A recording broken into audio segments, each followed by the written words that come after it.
છેલ્લા કેટલાય સમયથી ખેડૂતો અને પાવરગ્રીડ વીજ કંપની વચ્ચે વળતર પ્રશ્ને વિવાદ ચાલી રહ્યો છે।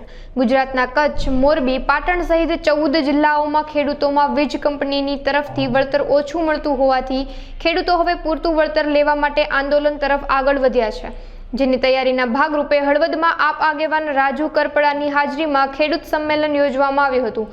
પૂરતું વળતર નહીં મળે ત્યાં સુધી આંદોલન ચાલુ રાખવા ખેડૂતોએ હામી ભરી હતી અને જો સરકાર તેઓની માંગ નહીં સ્વીકારે તો આગામી સમયમાં રાજ્યવ્યાપી આંદોલન કરવાની તૈયારી પણ દર્શાવી હતી।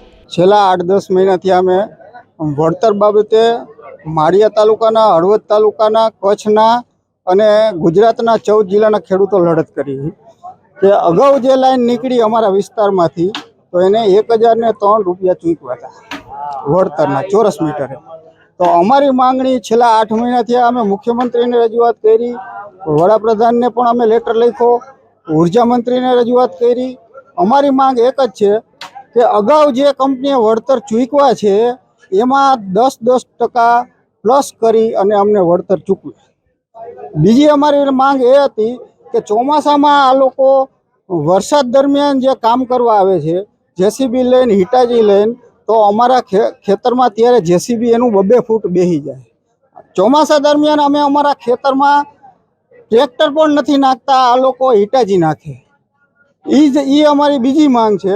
જો આવનારા સમયમાં સરકાર આ બાબતે કોઈ યોગ્ય નિર્ણય કરે તો સારી વાત છે, અગર જો કાંઈ નિર્ણય નહીં આવે તો આગળ અમે અમારી લડત ચાલુ રાખશું અને ગુજરાત વ્યાપી આંદોલન અમે ગાંધીનગરમાં ગાંધી જ ઇન્ડિયા માર્ગે કરશું। પોલીસ જો અત્યાર સુધીમાં અમારા વિસ્તારમાં તો લગભગ પોલીસ કેસ નથી થયા, પણ જે બહારથી જે પાટણથી આવ્યા છે, કચ્છથી આવ્યા છે, એ બધા લોકો એવું કહે છે કે પોલીસ કેસ થયા છે। તો હવે એ પોલીસ કેસ કેવી રીતના થયા છે, શું થયા છે, એ અમે વિસ્તારથી બધા સાથે ચર્ચા કરીને પછી આગળ વિચારશું। હું કાનપા જાડેજા ધુડકોટ જે આ સભાનું આયોજન કર્યું હતું ધુડકોટ ગામમાં, હવે આ જે સરકારે નિર્ણય કર્યો છે એ હજી સરકારને માન્ય નથી, એટલે આવનારા સમયમાં હજી ખેડૂત લડતની ચાલુ રાખશે। અને જે ભચાઉ તાલુકાના ખેડૂતો 8 થી 9 ગામના હતા, અમદાવાદ, મહેસાણા, પાટણ અને સુરેન્દ્રનગર, ધાંગધ્રાના અને હળવદ, માળિયા અને જે બીજા 14 જિલ્લાના ખેડૂત આગેવાનો આવ્યા હતા। અને આવનારા સમયમાં સભા પહેલા ખેડૂત આગેવાનોએ એક મિટિંગ કરી હતી કે જે 998 રૂપિયા અત્યારે સરકાર જીઆરની જાહેરાત કરી છે, એ જીઆરની જાહેરાત કરી પણ એ હજી આપી દીધો એવું માન્ય નથી। જો એ રજૂ કરે ખેડૂતો સમક્ષ તો માનવામાં આવે। એ 198 3 વર્ષ પહેલા ચૂકવા છે।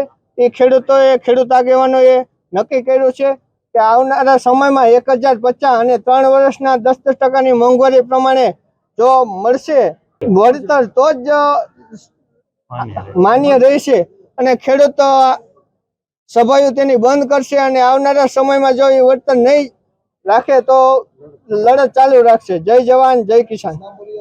આજે લાકડિયાથી અમદાવાદ 765 કેવીની જે power grid company high tension line ઊભી કરી રહી છે, જેના કચ્છથી લઈને અમદાવાદ સુધીના સાથે જ બીજી અન્ય જગ્યાએ ઉત્તર ગુજરાતમાં પણ પાવર ગ્રીડ કંપની દ્વારા બળજબરીપૂર્વક ખેડૂતોના ખેતરમાં હાઈ ટેન્શન લાઈનનું કામ ચાલુ કરવામાં આવ્યું છે।